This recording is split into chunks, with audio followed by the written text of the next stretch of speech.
What's going on, everybody? Welcome to the MrMaple Show. Today, me and Corbin's got an amazing 10 at 10 for you. This is for June 19th, 2025.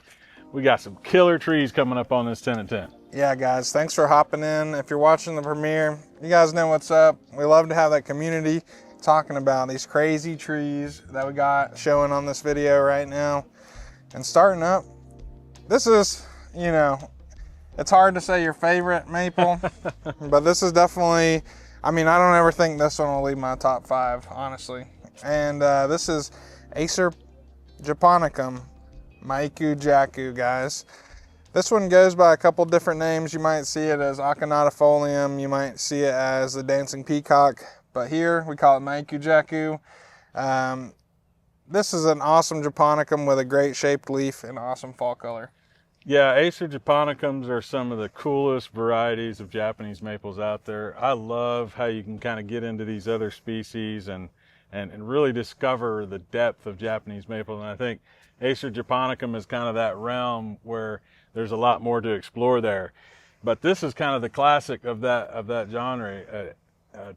Miku Jaku is such a classic Japanese maple for its fall color.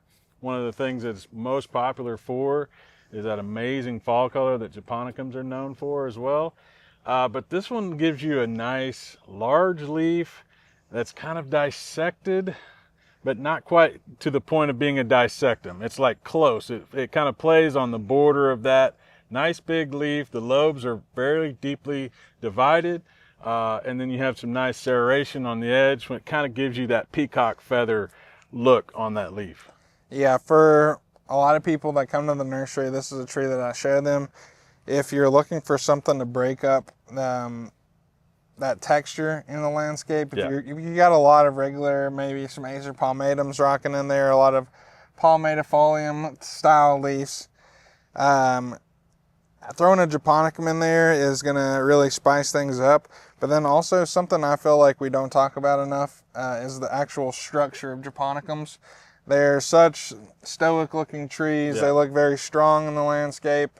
And unlike a lot of palmatums, they have a lot further distance between their bud terminals, which kind of makes it get stretched out a little bit longer, and then it thickens up as it grows. I love the structure on these.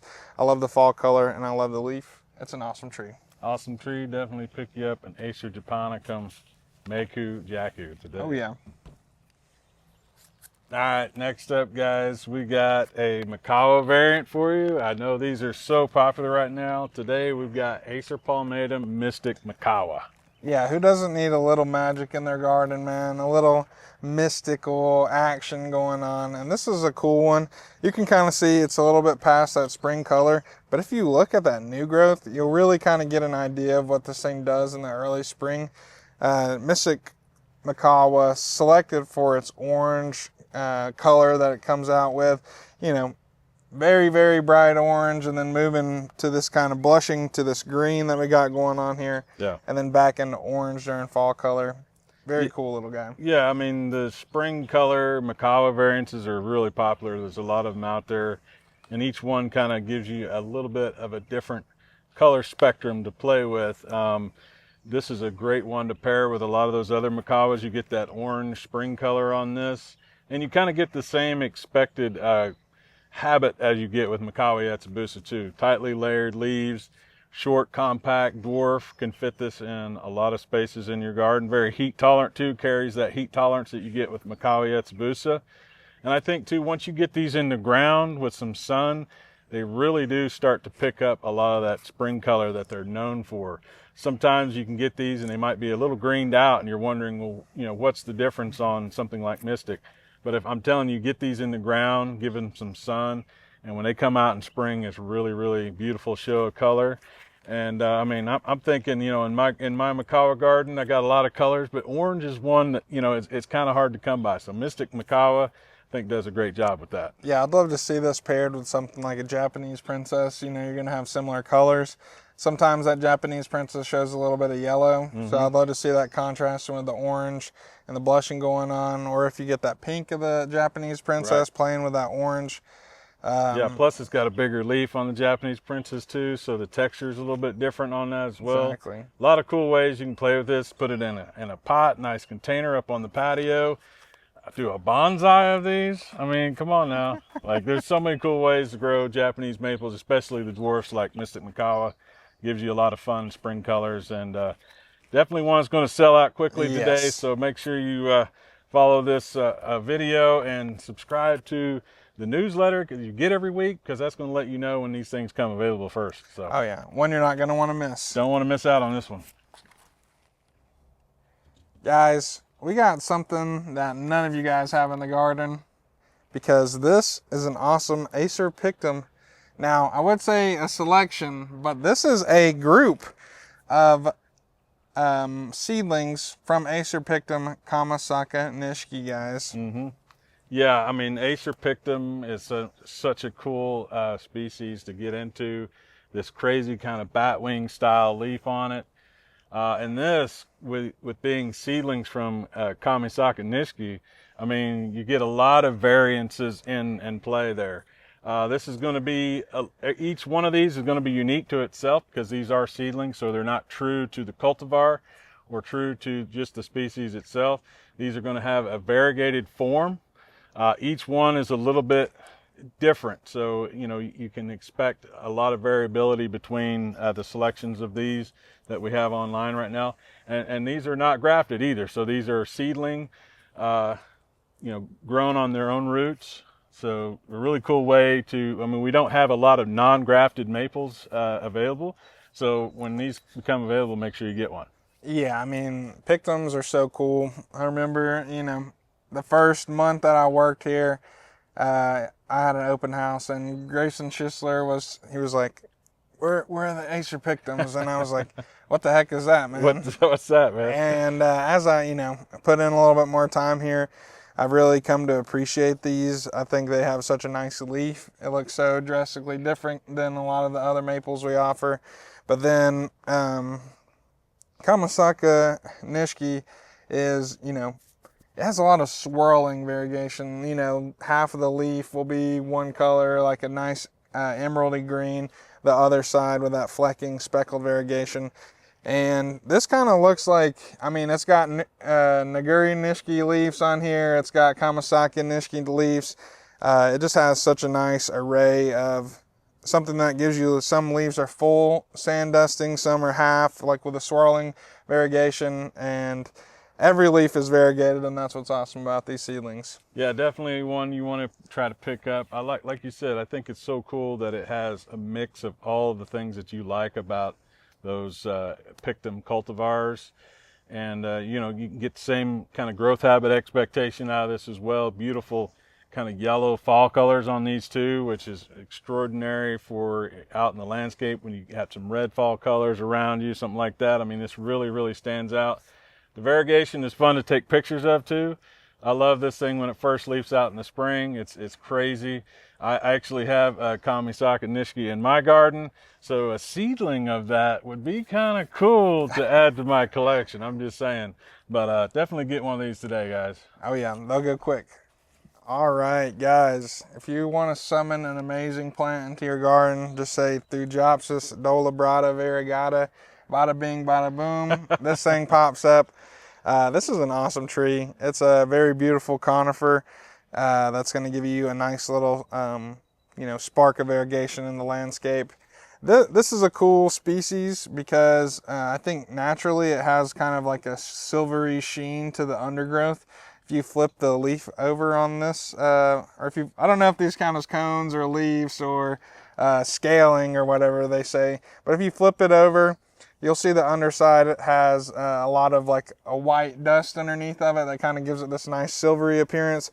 But then for this tree, you'll see fully variegated areas where both sides of the branch are completely white. So really cool variegated form of this. This is a cultivar from Japan.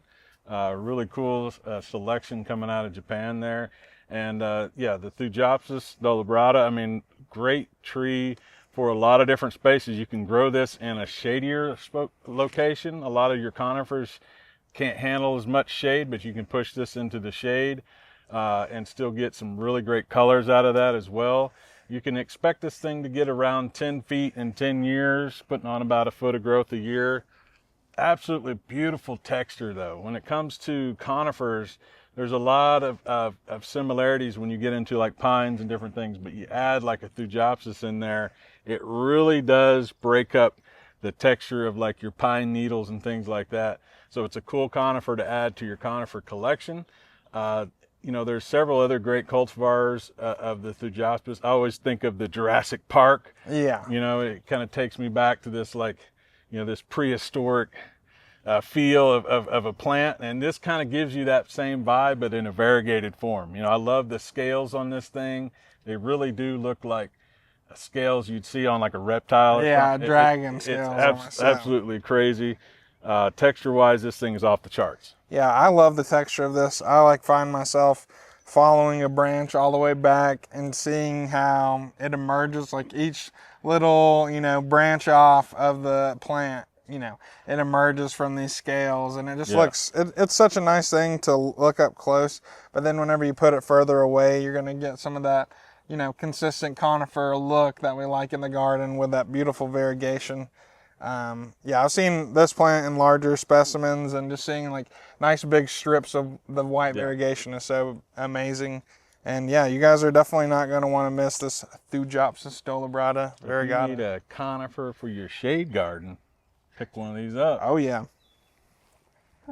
Here we go, right here, guys. We got the OG Acer palmatum, Macawa Yatsubusa.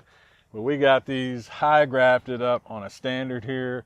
We typically call these lollipops here at MrMaple. Now that doesn't mean that it's going to be a perfectly round lollipop. It just means that this is going to be grafted onto a high standard here. And then the Macawa is going to start at a higher elevation, which I think is a cool way to grow this particular variety. Yeah, guys, we're at the start of the Yellow Brick Road. We're with the Lollipop Guild. Yeah. We're out here. We got these awesome Macawas.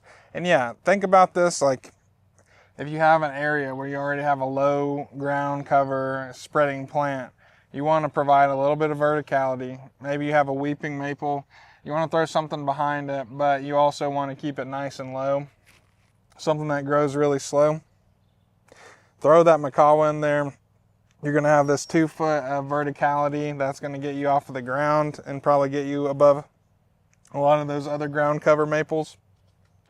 And then you're going to have the awesomeness of having a Macawa about 2 feet in the ground, which is going to, you know, make it look a little bit bigger. It's going to make it, you know, on a rootstock about this big, it's going to push the growth a lot faster to the Macawa as well. And you're still going to get that awesome shape, but just a little bit higher up. Yeah, I mean, Acer palmatum, Macawa Yatsubusa, one of the most popular Japanese maples out there. I mean, it's hard for us to keep these in stock. They sell out very quickly. I mean, especially on these larger sizes. We have some 2-gallon sizes on these. And I'm telling you, the girth on the root stock here for that high graft is really, really nice. I mean, you can put this in the garden. You can expect this thing to you're not going to need a stake for this or anything. Once you get it in the ground, it's going to be able to hold its own very well. And I love how you get that same strange, weird shape that Macawa gives you, but just at a higher level. I think that's very cool. I'm looking around here in the garden. We came out here to the garden today just to give you guys some texture and some different light. We're usually in the greenhouses shooting these, but I'm looking around. There's some cool variegated ground cover. I could see one of these coming up out of it and just looking really, really nice. If you got a shade garden, you can plant these in shade. You're not going to lose any color. They're going to be green anyway. Great fall color on these as well. Nice orange reds.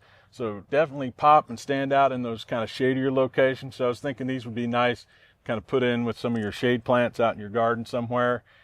Provide a lot of texture and height variance in your garden. Definitely a very like utilitarian tree right here. That's going to provide you a lot of visual interest in the garden and kind of provide you a lot of, you know, health benefits to the tree. Just having it up there, it's not going to have to compete with anything, which is nice. Yeah, I mean, these things are bulletproof, man. They can handle full sun. They got great fall color, and texture on these things is absolutely amazing. Make sure to pick one of these big old lollipops up today. Oh yeah. Guys, we got a lot of awesome conifers today. This one Piscia abies Gold Drift is a Bob Fincham introduction. This one's so cool. It's a weeping yellow. I mean, I guess this has some variegation on it. And this is one of my favorite spruces. Yeah, definitely cool to have a Norway spruce. They're typically going to give you kind of those blue tones out there, dark greens, but this is going to give you some bright yellow, golden colors. It really creates an interesting shape too. I love the fact that these Norways, these weeping Norways, you never see two that look exactly the same. We've got these nice and staked up straight here. You can let that go as tall as you want. You can continue to stake that on up if you want to give some height on that, or you can pull the stake out and let it just kind of weep down and create a nice little cascading carpet depending on what height you want it to be in the garden. But that yellow color, I'm telling you, man, I've like recently been on this kick with the yellow colors, because I've been to some gardens recently that had some Norways like this, some golden Norways, some different varieties, and it definitely made everything else in the garden stand out. You know, the red lace leaf looked better. The greens all around it looked more prominent. I mean, everything about it just made everything else stand out. So adding a splash of yellow color into your garden is absolutely an amazing choice to have, and especially in something like Gold Drift. Yeah, I mean, I love this. It's such a dope tree. If you put it in some more sunshine, it's going to help pick up maybe some of those more amber colors on that darker new growth. Right now you see some really nice like neon yellows and like greenish colors. That's all new growth. But as this matures, it'll kind of be more of like an emeraldy green, like more of a darker green. And as that sun kind of, I won't say cooks the needles, but you know, kind of starts giving that a little bit more light, you'll start to see that yellow appear on all those.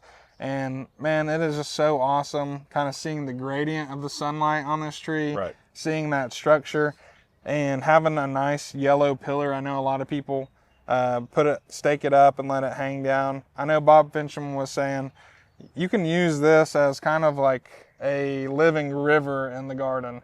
Have it starting, if you have boulders in your area that, you know, you don't know what to do with.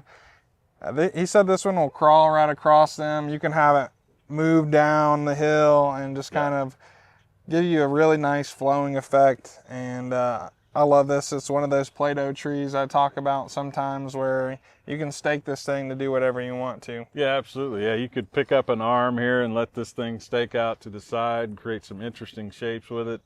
Such a versatile plant. I love the Norway spruce, especially Gold Drift, giving you some golden colors out in the garden. Some great sizes on these as well today. We got some big 3 gallons of these. Nice kind of, you know, great structure already, staked up tall. So you put this in the garden, you're going to see it right away. And I think definitely a choice you need to get in your collection. Yeah, you're not going to want to miss out on this guy. Don't miss out on it. All right, guys, we got another cool tree for you today. We got Acer platenoides, our Aria globosa. Yeah, Norway maples, really awesome characteristics, and we've gone through a couple.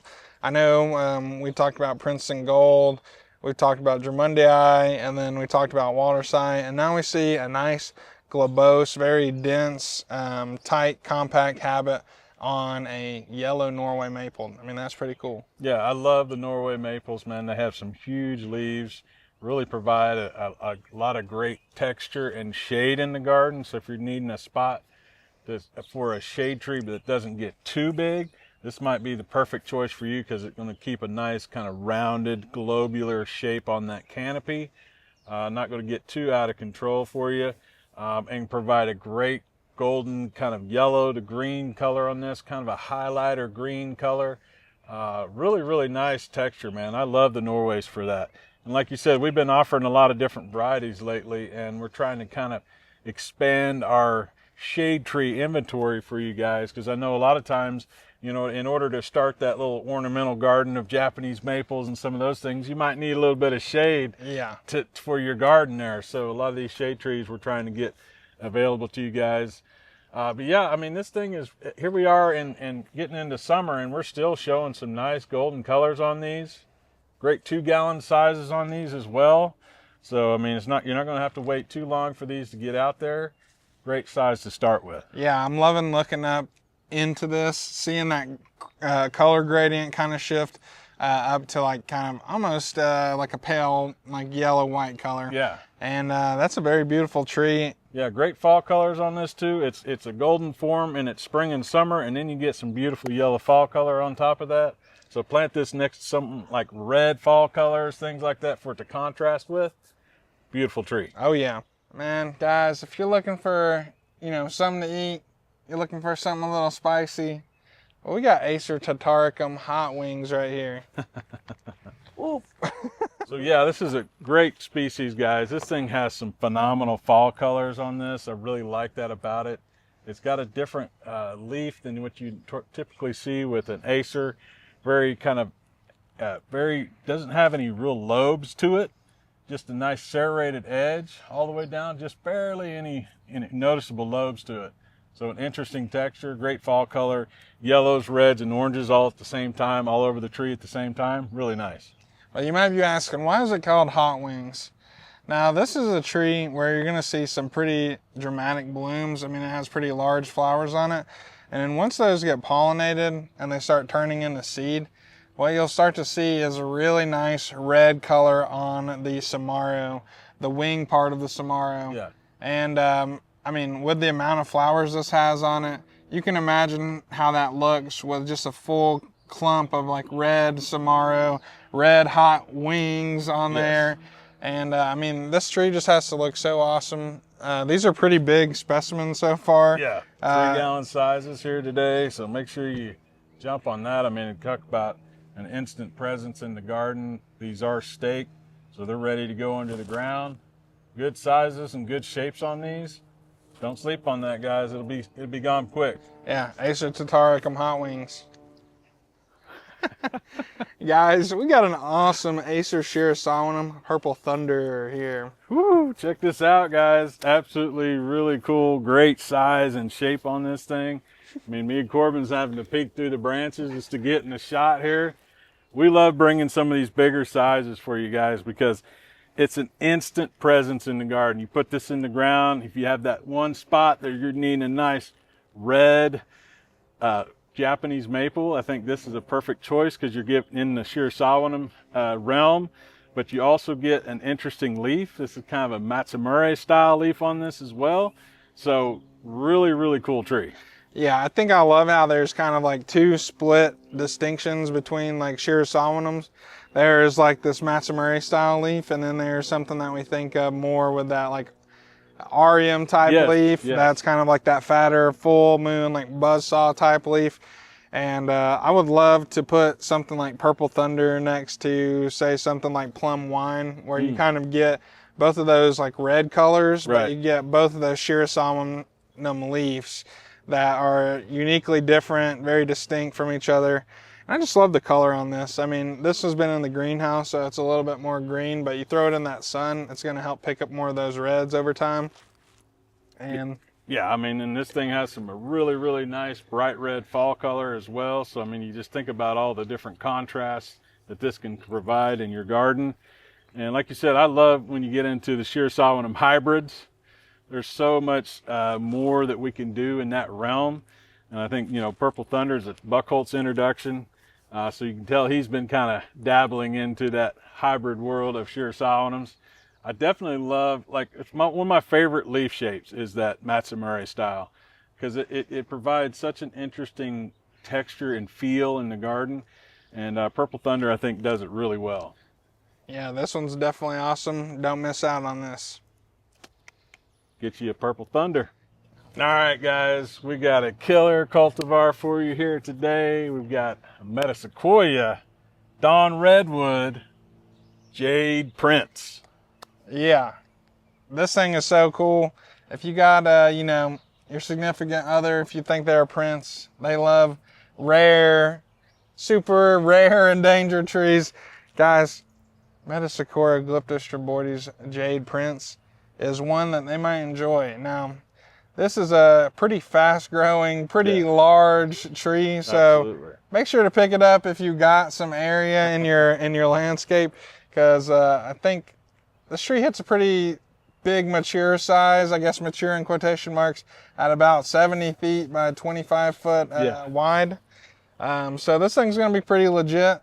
This is going to be one that will probably fix a nice area. If you have a little bit of a muddy area, this is a tree that might actually be big enough to kind of fix, you know, some of those smaller, wetter areas in your yard. Yeah, I love the Don Redwoods. I mean, it's a prehistoric tree. It's been around for so long. These were thought to be lost at one time and have been brought back into cultivation.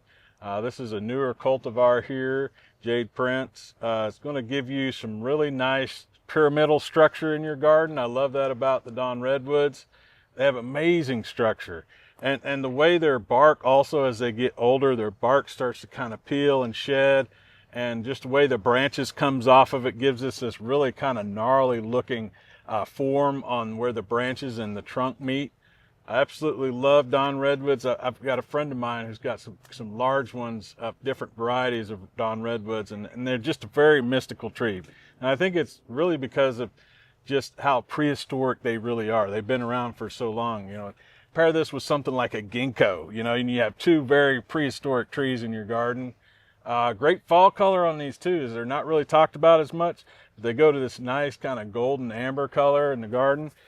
So it's a nice contrast of fall color along with this beautiful texture. Yeah, any kind of deciduous conifer, I'm on that boat. I love that. It's like, okay, well, what's the one thing that makes a conifer a conifer? Well, it's like, it's going to stay green most of the time, right? Like that's my thing. And it's like, okay, well, here's something that's going to drop leaf.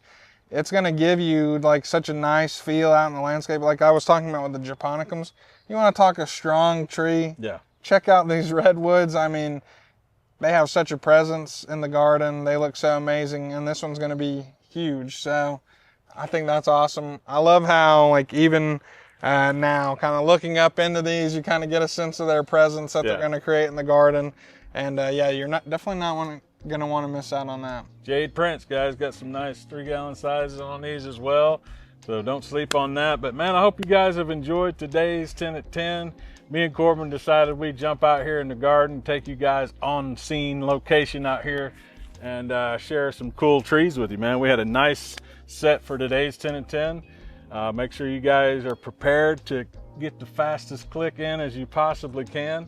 But we're working really hard to try to build numbers on a lot of these cultivars that we're offering, getting more and more variety, more and more volume to make it easier for you guys to add these to your garden. Yeah, and just remember, thanks to you guys, we get to be out here talking about trees, sharing people's wealth of knowledge like Brian, like Matt, like Tim, and all the other people we interview. And we just want to say thank y'all for checking out the 10 at 10 and being awesome customers.